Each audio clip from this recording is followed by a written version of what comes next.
than any other country in Europe. So we've got the measures with Plan B, we've got the booster, but we're also rolling out the testing alongside that. What is a cautious Christmas then, Minister? I think it's thinking about how many people we need to see.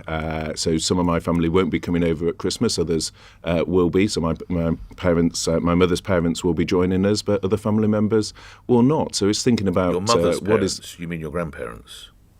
You just said your mother's parents. My wife's parents. Oh, so your in-laws. I see. My in-laws will join us, but other family members will not. So it's just taking, I think, a cautious approach. How do you determine? But each family will trust the British public, and each family will make their own decisions as to what is right for their family. How do you determine which relatives make the cut? Well, we trust the British public, and people will act as is appropriate for their family. We're saying that families can continue to meet, but we're urging people to have the booster and to act in a cautious way. OK. And let's go after Christmas. Will there be this supposed circuit breaker announced in the period between Boxing Day and New Year?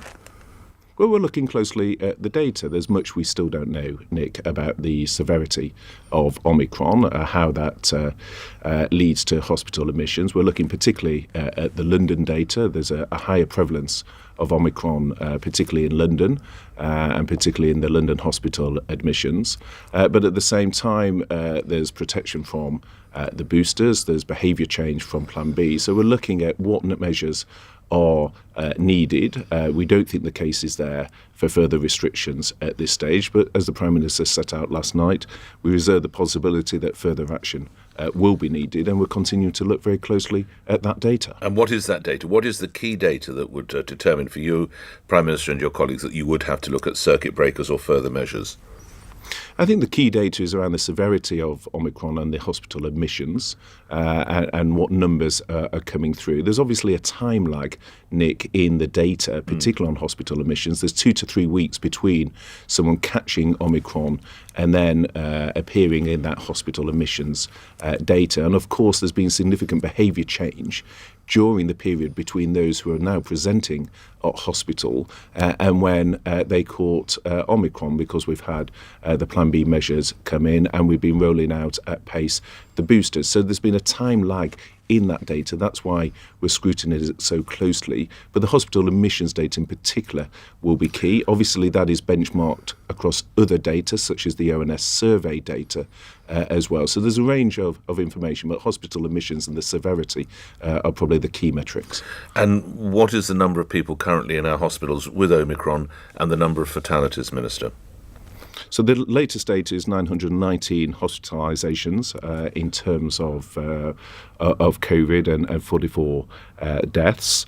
The data on Omicron is more nuanced because it's about the sequencing of Omicron. And again, there's quite a significant time lag to that. So in terms of sequence date cases, there's 45,000 sequenced Omicron cases, but there's quite a significant time lag. So the scientists estimate there's far more cases of that. And if one looks at London, the number of Omicron cases in hospital admissions is believed to be much more in the high 80s. And again, there's significant regional variation in that. If one looks at the northeast, it's around 44%. So there's a range of data. There's a time lag in that data. There's behavioural change during the period between people catching those infections and presenting, for example, in a London hospital. And that's why we had such a long discussion at Cabinet yesterday, because obviously there's a range of factors to be weighed up alongside the significant economic consequences if we took further restrictions. The newspapers hint at there being a bit of a split in the Cabinet yesterday. You were one of many who was demanding more data. Some of your colleagues were ready to support further curbs. How accurate is that reporting? I think it's right that Cabinet has a full and robust discussion. I think that's what people would expect. It's right that we look at the balance between protecting lives and livelihoods. These are hugely significant decisions, as you've explored many times on the show, in terms of the real-world economic consequences for people, in terms of the impact on their businesses, the impact on theatres, on cultural settings, on music venues, as you were discussing earlier on the show. So these are extremely important issues. It's right that the data is scrutinised, and that was the discussion we had as a Cabinet. Quite rightly, right at the top of our conversation, Mr. Barclay, you reminded and urged everyone to go and get their boosters because none of us are safe until we're all safe. Let's be realistic about this.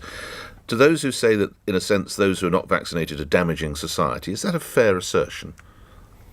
Well, I think we just need to work with our comms to encourage those that are not vaccinated to do so. But if they don't, are they causing damage? Well, clearly those that are unvaccinated are not only putting themselves at risk, and we see that in the hospital admissions data, but they're also putting others at risk. And that's why it is so important that we encourage those that are not vaccinated to do so. And I think we've seen a huge uptake, particularly on boosters. So I think the vast majority of people have understood this message, and we continue to work through our comms to encourage as many of those who are unvaccinated to do so as soon as possible. One other story while I have the benefit of you on the line. We know that a couple of days ago, David, now Lord Frost, decided that he would resign. Many of your Conservative colleagues are concerned about his departure. You're probably aware of what's up traffic between some of your colleagues. Should they be that distressed? Well, I think Lord Frost has achieved a huge amount as during his time in government. I obviously, when I was Brexit Secretary, worked extremely closely with him, and that was reflected in both his letter to the PM and the PM's letter to Lord Frost. I think the issue is that we got Brexit done. We delivered on that. Obviously, there are concerns in terms of the Northern Ireland Protocol, concerns that I share with Lord Frost. And I know Liz Truss, who will be taking this work forward, will be working extremely hard to make those points to our colleagues in Europe. Yeah, but my actual question is, will he be missed, Lord Frost?